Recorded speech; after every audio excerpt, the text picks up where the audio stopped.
Okay, this will be the very on-the-fly, down and dirty version of what all of the different cards sound like. So I have the card pack, and we'll go through them one by one and have a quick play.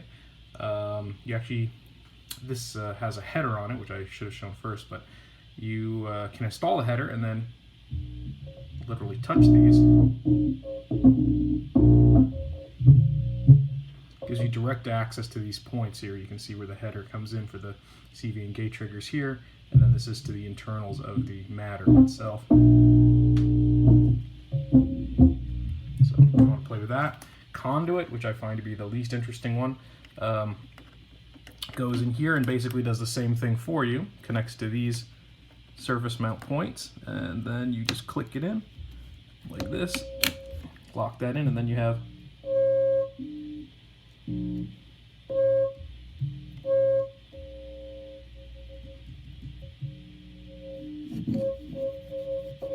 I also own the Omnicord that they circuit bent, and that does a far better job than this does at doing the same thing. Anyhow, you have access to some of these points here, and I'm willing to bet if you sent in some CVs or something else into the CVM, that it would change some things which you could then modify. I'm not going to do that right at the moment. Let's see. You can see there's a CV going in here.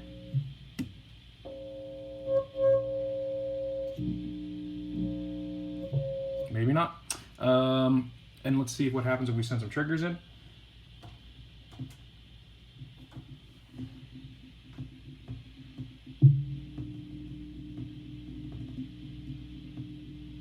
So this is the exact same trigger sequence that I used in the prior video, the one you can see where I'm using the Buchla 252.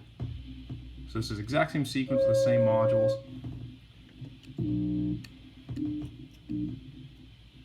Alright, stop the sequence again. Pop this guy out simply by pushing down on these two catches and then lifting, which is not always the easiest thing in the world with cables crammed in everywhere. It's quite a tight fit. Again, if I start the sequence with nothing in and just the main header board, you do get triggers.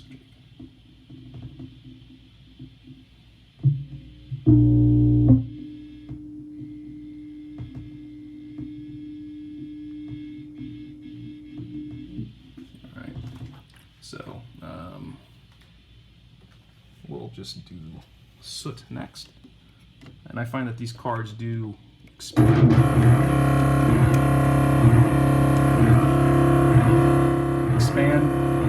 and do a lot. I forgot that this one taps the modulation. Some of them just expand the percussion aspect, and some actually tap into the modulation. Kill the CV in if I put it back on. But we'll leave that off for now.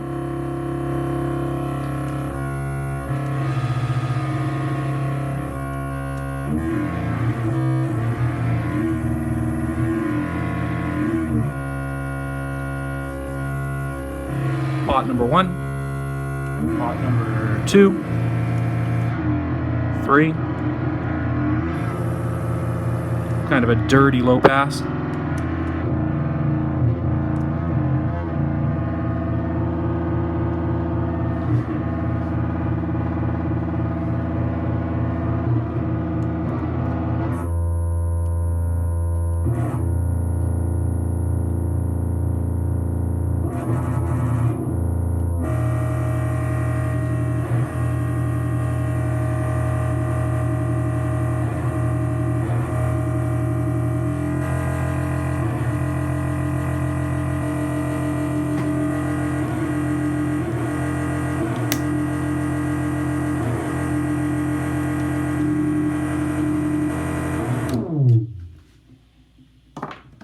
To Moss.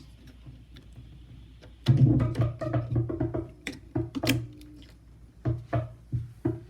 can see completely different, none of that weird oscillation, self-oscillation internally.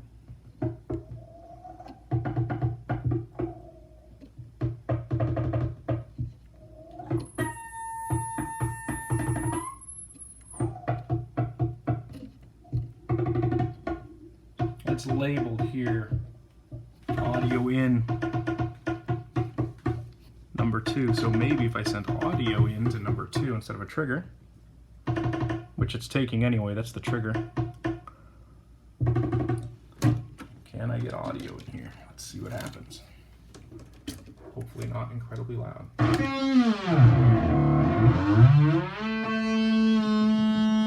So we still have the trigger sequences going, obviously, and this is a piston Honda. It's a very clean wave for the piston Honda.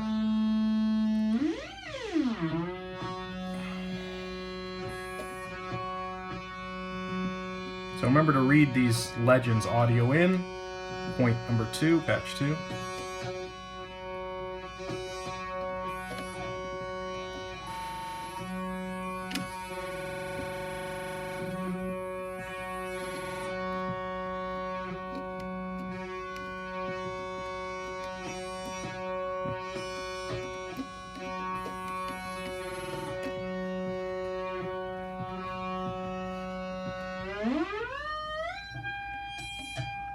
Let's go for a weird wave.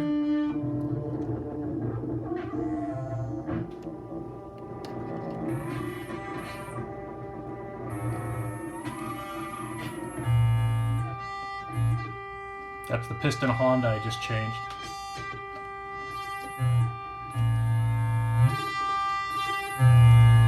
Alright. Back to the trigger.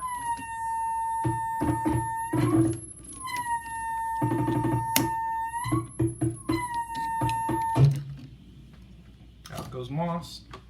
In goes dust. This is one I like very much for percussion. Oh, hard to fit in sometimes.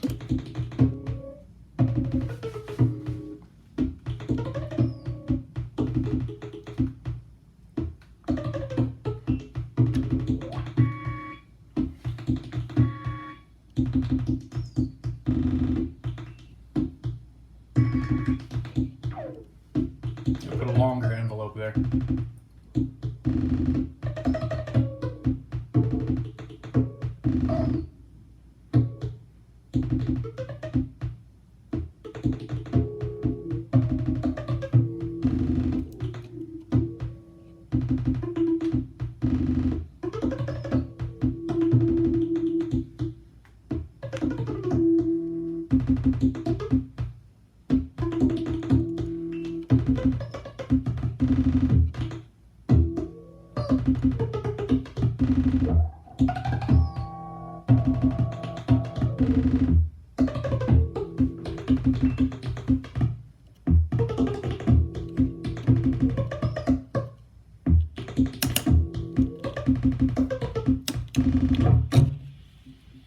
That was dust. Now we go with sand.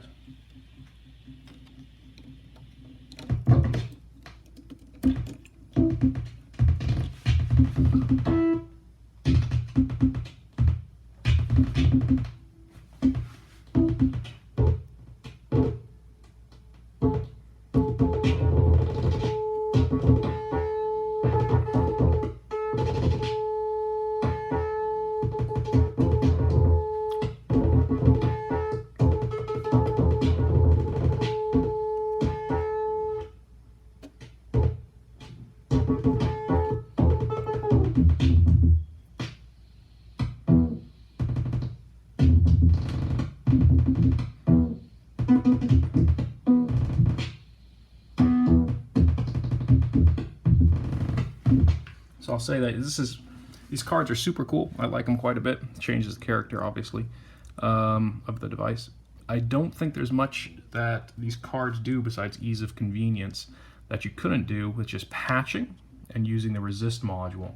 So here with the resist module, the add-on, you have the 4 potentiometers and the 4 IOs into those potentiometers. And this is basically what it's doing. It's tapping a point and wiring it somewhere else into the T-shaped header. And there may be some other things, but you could obviously molt things together on the header itself. If it is doing that internally, I don't know. You'd have to follow the traces. But it sure is convenient.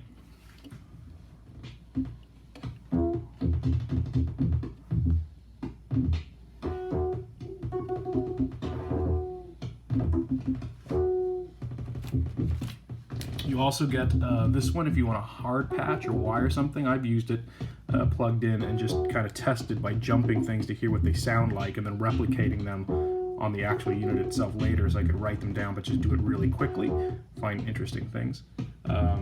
You can also get this one, granules, which is an exact duplicate of what's underneath all of this, so that you can plug it into the header board and still have access to all those points without taking the header board off, which the header board is near impossible to get in with these patch cables already in. I had to take off one side, but you can put this guy in and then go back to patching as you normally would do, like that, right? And then just it duplicates the functionality of what's below. But I don't know what I'm doing here, so it's even labeled, so you see the numbers, so you can replicate it on the T-shaped header. That's it, the modules, or the plug-in cards.